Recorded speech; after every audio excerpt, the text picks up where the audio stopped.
hello, welcome back to the program Property Behind the Scenes, brought to you by the Federation of Estate Agents. This is the third in the English language series. I am Simon DeBono, your host for today, and I am the General Secretary of the Federation. I have here with me in the studio Hadrien and Majoie. A pleasure.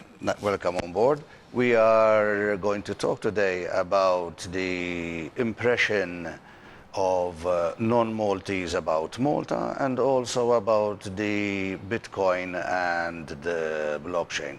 Hadrien, you have been in Malta for a few years now. Your general impression, 2011, the general impression? Malta is, to my opinion, the best place to live in the world. It has been elected several times best country to live in the world among international standards. Malta is indeed a great place, and I'm happy to choose it.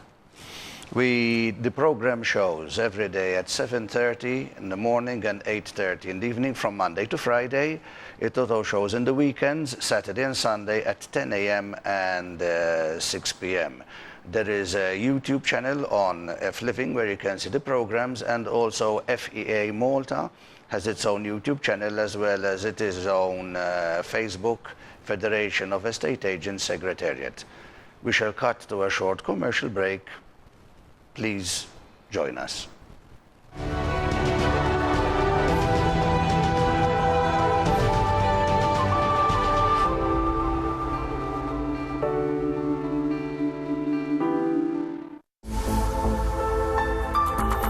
Dan huwa F-Living Channel.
Welcome back to the program Property Behind the Scenes, brought to you by the Federation of Estate Agents. I am Simon DeBono, your host for today. I'm the General Secretary of the Federation.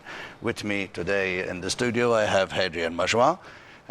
He's an expatriate living in Malta since 2011, and Hadrien is also an authority on cryptocurrencies and the blockchain. So in the first part of this 10-minute series, I am going to ask our friend Hadrien.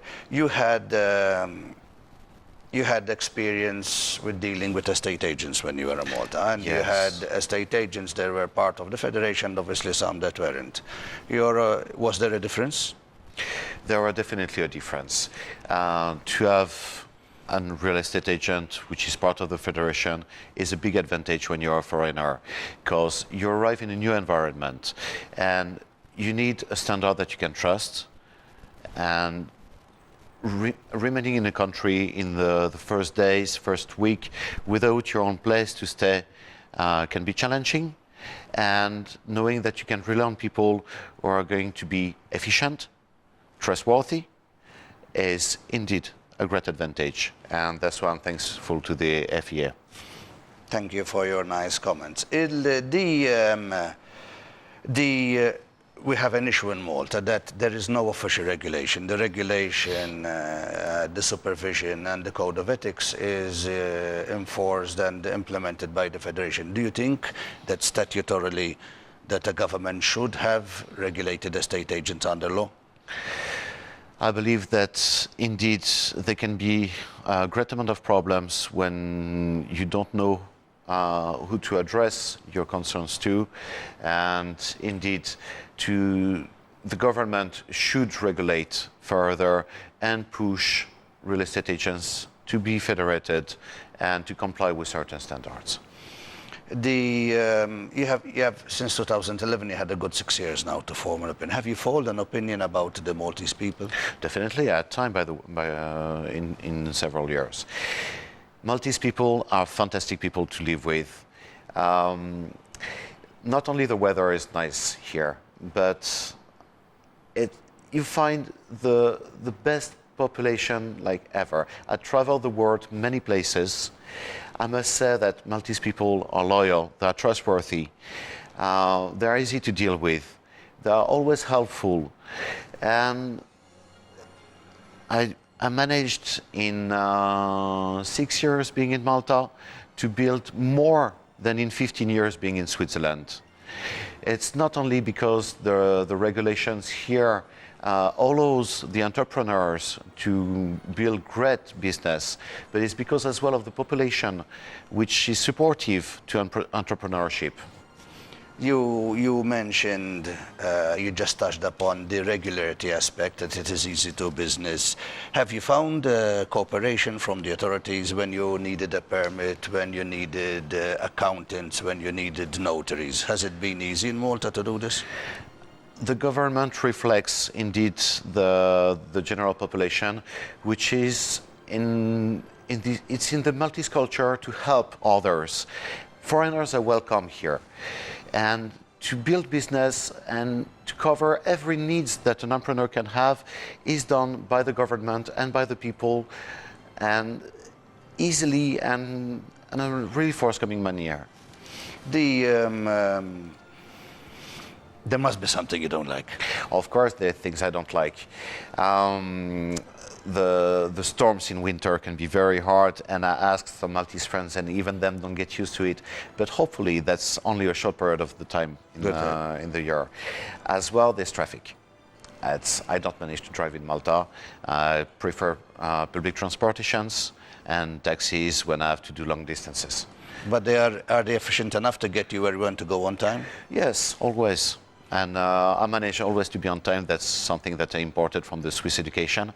I know that I'm not the only one to dislike traffic in Malta. And the Maltese government is going to invest 700 million, if I understood correctly, yes, in roads and in infrastructure, which is for a country of 500,000 people, fantastic. Great stuff. We look forward to having a more efficient public transport system, and there is a physical commitment. The commitment is monetary, it is regulatory, and it seems to hold a consensus across the board. But there's something that also fascinated me when I was reading your profile, Hadrien. You are one of the better known experts on cryptocurrencies. We're talking things like Bitcoin. All right, what exactly is Bitcoin? It is, in fact, let's see it that way, it's internet money. Bitcoin is a completely decentralized infrastructure. It's a public ledger, and every time you want to place a transaction, the public ledger is modified, and the transaction takes place in a secured manner and almost instant. It is an unforgeable currency with limited supply. Just like gold, it takes value over time. It is, to my humble opinion, the money of the future. We have to separate cryptocurrencies and blockchain technologies. They are two separate things.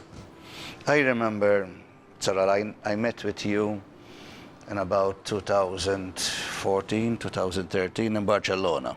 Yes. And you were sitting on a table with, there were four rather elderly gentlemen. Mm-hmm.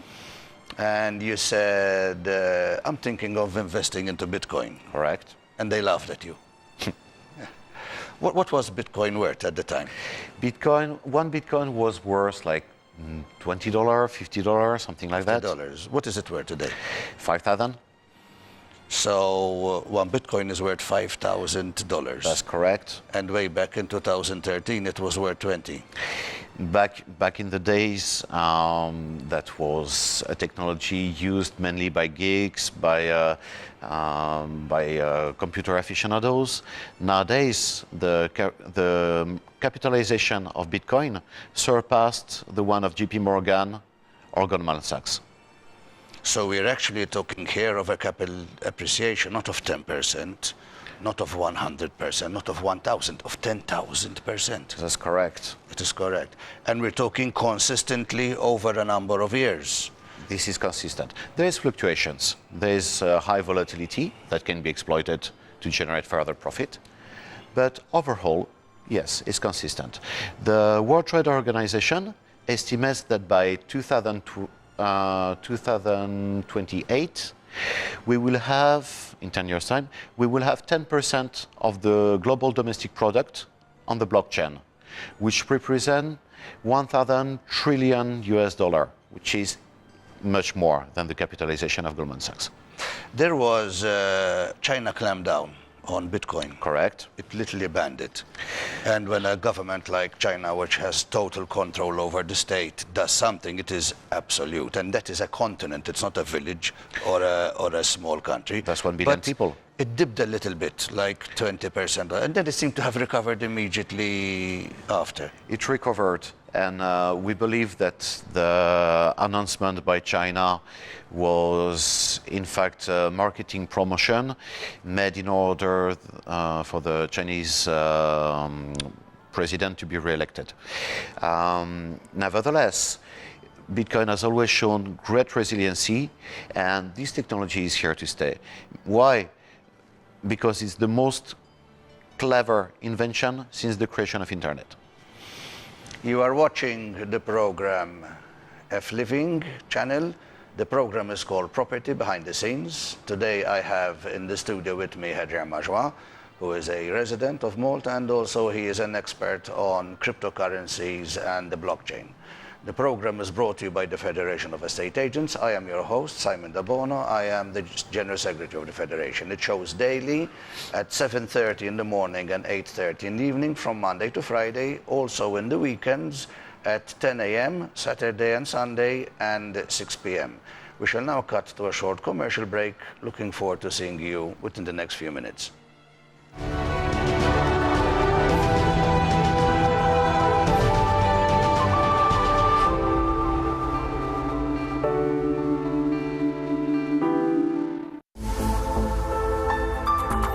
Dan huwa F-Living Channel.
Welcome back to the program on F-Living channel called Property Behind the Scenes, brought to you by the Federation of Estate Agents. I am your host today. My name is Simon DeBono and I am the General Secretary of the Federation. The program shows every day from Monday to Friday, 7:30 a.m. and 8:30 p.m., as well on weekends, Saturday and Sunday, 10 a.m. and 6 p.m. I have in the studio today as my guest Mr. Hadrien, Majoie. Mr. Majoie is an expert on cryptocurrencies and the blockchain, and it shall form the discussion, the second part of our discussion. When I have money, I physically pull out my wallet and pull out physical money. You know, when I want to buy with my credit card, I physically pull out my credit card and either put it in the ATM or put it in a POS, all right? Or on the internet, you give the number. How would a cryptocurrency actually work? How would I buy and sell and exchange with it? As President Obama said that with cryptocurrencies, we're all going to end up with encrypted Swiss bank accounts on the mobile phone. It's very close to the truth. When you have banknotes, in fact, they are property of the state. When you have a credit card, you're reliant on Visa or MasterCard and the bank infrastructure. Here with cryptocurrencies, you're your own bank. The coins are actually held on your phone or your computer. So physically on your mobile? It's on your mobile. Your Bitcoin will be in here? Correct. And nowhere else, unless you want to send them. To send them, it's very simple. You scan an address, which is the address of your correspondent. Of the recipient? Correct. You send the amount you want, and it's done. And he will be able to see the transaction happening? Yes, from petty cash to an unlimited figure. But we talk about Bitcoin. Bitcoin is one of them, and it's quite big. That's correct. It's the first generation of blockchain and cryptocurrencies. But then we also hear that there's other things like Ethereum. Ethereum, correct, which is the second generation of cryptocurrencies. Ethereum brought the notion of smart contracts. It's like everyday world contracts, except that they run on top of computers. Smart contracts allows to place secured transaction, like when you have a notary, for example, you want to use a notary to secure transaction for a real estate transaction. Here you can use a smart contract as an escrow and record the transaction on the blockchain. Malta is the first country in the world to record diplomas on the blockchain. Therefore, they become unforgeable and accessible publicly forever. So if I have a diploma, yes, I can go on the blockchain and check if it actually exists, when it was produced, and if you got further diplomas? Correct. And contrary to money, it cannot be forged. Cannot be forged because it is permanent. So the same when I do a transaction. If, for example, I like a place. Yes. I would like to put a deposit, but I am unable to come at that moment in time. I might be abroad and somebody matched the offer that I did. You can give instructions to the notary to go ahead, all right, and pay the deposit with Bitcoin or Ethereum. Correct. Correct. Now we mentioned that, but so we had Bitcoin, then Ethereum. Are there other cryptocurrencies being developed that are perhaps third generation? There is indeed the third generation, which is developed as we speak, which is Eternity.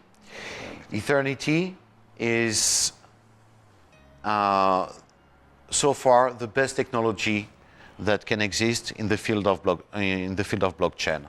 It has an unlimited number of transactions per second, which is more than Visa, MasterCard, PayPal combined. So think Internet of Things, having all the connected objects which can finally be monetized, generating an income for the mass. It has integrated oracles, which allows to do prediction for smart contracts. Like you have a meteorological station, you can feed the meteorological data to an oracle, which is a computer program. And every time you've got another piece of software that calls those data, let's say a bigger meteorological station that want to collect extra data, you get a reward that goes on your wallet that you can use to pay for everyday expenses. But in reality, this is not so much of a virtual currency. People are buying Bitcoin and Ethereum with money. Correct. So there is money backing these virtual currencies. There is hundreds of billions of capital backing those currencies, and not only, there is as well technology. There is real added value. When you buy gold, there's no added value to it. It's a stupid metal that does nothing. But here, you've got real technology, you've got computer power that runs computations, that add value to the whole ecosystem, and that add value to your money. That's why it increases in value over time. I heard that Japan, it's actually legal tender. People can go to the supermarket, and is this something that is growing? It is growing in many countries. You've got the northern countries in Europe that want to go cashless. Maybe Malta should too. And in Japan, for example, where it is legal tender, you can go in any shop and pay in cryptocurrencies. But in Malta as well, you start having shops that accept cryptocurrencies, which is a good thing because of the initiative of the government, which is to promote blockchain and cryptocurrencies, which is an excellent initiative. So just to understand, because this is something relatively new, especially for our viewers, it's possible to go from euro into Bitcoin and back to euro at leisure. Correct, at will and without any effort. It's very easy operation. So even when you go abroad, are there stations or systems where you could access Bitcoin, or do you physically carry it around on your mobile phone? You carry it on your mobile phone if you want. You can store it on a remote server if you want. Like this, you don't have to declare it at the customs. Mm-hmm. If you want to declare it at the customs because you prefer to pass them on your phone, you can. There's coming regulations in the US. They don't know exactly how to handle it yet, but it's going to be regulated. It's going to be regulated in Malta soon as well.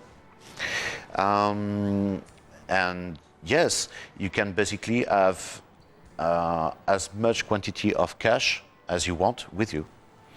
I had read in the newspaper that the government was doing something about these blockchain technologies and about cryptocurrencies. Yes, the Maltese government developed a task force, which is made of highly competent people in Malta. We're in contact with them, and they agree with us that indeed the latest generations of Bitcoin are possibly the best candidate for the needs to address the needs of Malta. Basically, we're going to talk politics now, geostrategic politics. For a small island, being independent is sometimes necessary. These cryptocurrencies, is it a good plan B? It is an excellent plan B. Of course, we think about it. What does it cost to put into place? Almost nothing. And in case we have a major country of Europe like France or Greece or Spain who decides to break up, the euro would collapse. And indeed, a country like Malta who doesn't have any debt, which previous currency, the Maltese lira, happened to be stronger than the euro, had all interest to have a plan B. Slovenia wanted to develop its own cryptocurrency as an alternative to the euro. The European Central Bank didn't agree, but it's one thing to put it into place, it's another thing to have a safety net. And when we have a European Central Bank that is printing 80 billion euros every month, perhaps a plan B starts to look more and more attractive. This is the program on the F-Living channel. It is called Property Behind the Scenes, brought to you by the Federation of Estate Agents. I am Simon DeBono, General Secretary of the Federation, and today I have had as my guest Hadrien, who is one of the leading entrepreneurs on cryptocurrencies and the blockchain. The program shows every day from Monday to Friday at 7:30 a.m. and 8:30 p.m., as well as on weekends at 10 a.m. and 6 p.m. We shall cut to a short commercial break. See you soon.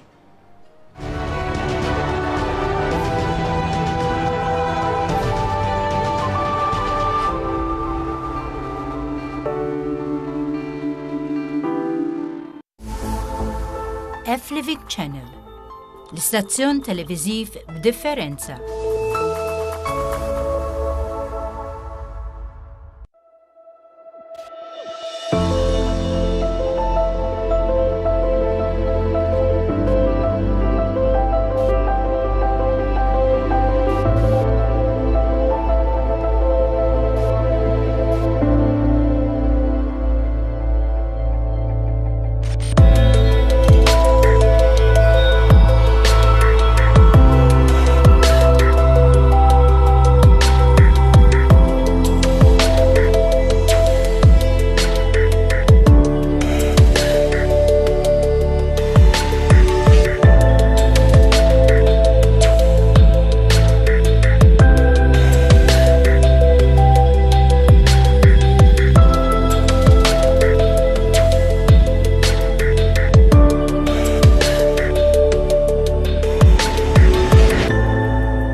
Welcome back to the program, Property Behind the Scenes, brought to you by the Federation of Estate Agents. This is F-Living Channel. The program shows every day, Monday to Friday at 7:30 a.m. and 8:30 p.m., as well as in weekends on Saturday and Sunday at 10 a.m. and 6 p.m. I am Simon DeBono, the General Secretary of the Federation and your host for today. I have with me in the studio our guest, Hadrien, the owner of Simply Holding. He is an expert on cryptocurrencies and on the blockchain. We had a rather interesting discussion about what it is. In fact, even within the real estate, we see major estate agencies trending towards accepting payments in Bitcoin. My agency itself, this week, we are going to launch the Bitcoin and the Ethereum acceptability for transactions within. Congratulations. Thank you. How do you see this developing? I see the latest generations of cryptocurrencies, namely Eternity, bringing a source of income to the masses. Take Malta. Malta is a hyper-connected society. Almost everybody's got Facebook. And that leads to the market of metadata. What are metadata? When you post things about yourself on the internet, you've got companies that collect those information and resell it, for example, to advertising companies. So users work and generate added value, those data, which are in fact taken from them by Facebook or other companies like Google. And that's why the capitalization of Facebook and Google is so high. But with the systems that were planned to put into place, all this value would become again the property of the people. And that's how, partly, we can generate a source of income for them. Instead of taking those data away from them, we just pay for it. So basically, we're talking power to the people. Correct. This is the program on F-Living channel called Property Behind the Scenes, brought to you by the Federation of Estate Agents. I have been your host today. My name is Simon DeBono. I am the General Secretary of the Federation. My guest was Hadrien, an expert on cryptocurrencies and the blockchain, and the owner of Simply Holdings. Looking forward to seeing you. Thank you for following us.